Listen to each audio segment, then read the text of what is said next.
ziyaret etsin. Sen Sultan sen göz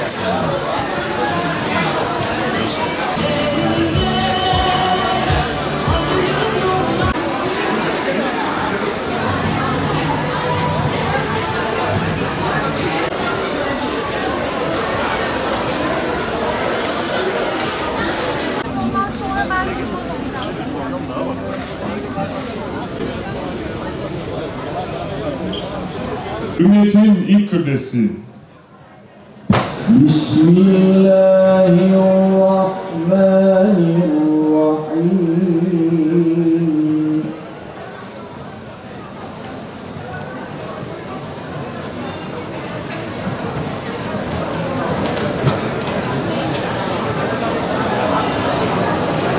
Subhanellezî esrâ بعبده ليلا من المسجد الحرام إلى المسجد الأقصى. Elbette ki Gazze'deki dramı ne yazık ki hepimiz yakından takip ediyoruz. Çok büyük bir dram, katliamdan öte bir soykırım maalesef görüyoruz.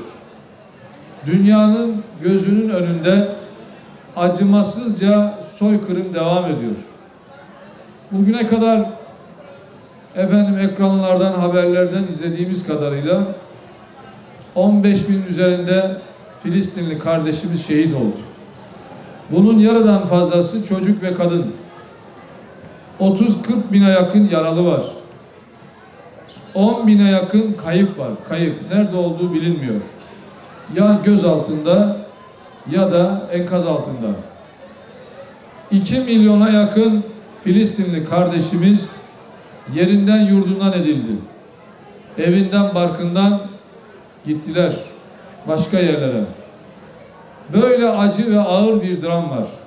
Değerli kardeşlerim, soykırım tabirini bilerek kullanıyoruz. Yani bir nesli, bir soyu, bir milleti yok edecek bir katliamdan bahsediyoruz. Acımasızca çoluk, çocuk, kadın, erkek, sivil hiçbir hedef ayırt etmeden alçakça, canice, kalleşçe saldırılarını devam ettiriyorlar.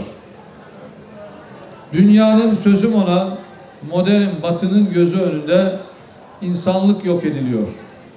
Yani verilen bu rakamlar, bu ölümün soğuk yüzü elbette ki çok acı ama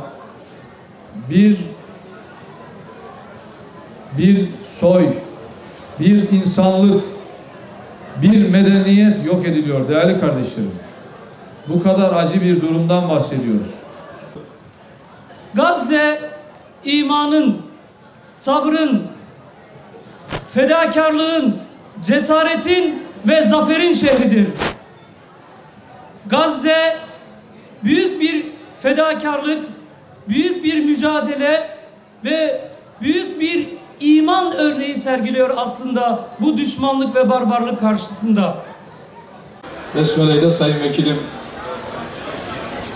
Bismillahirrahmanirrahim diyelim. Ya Allah, Bismillah. Hayırlı uğurlu olsun.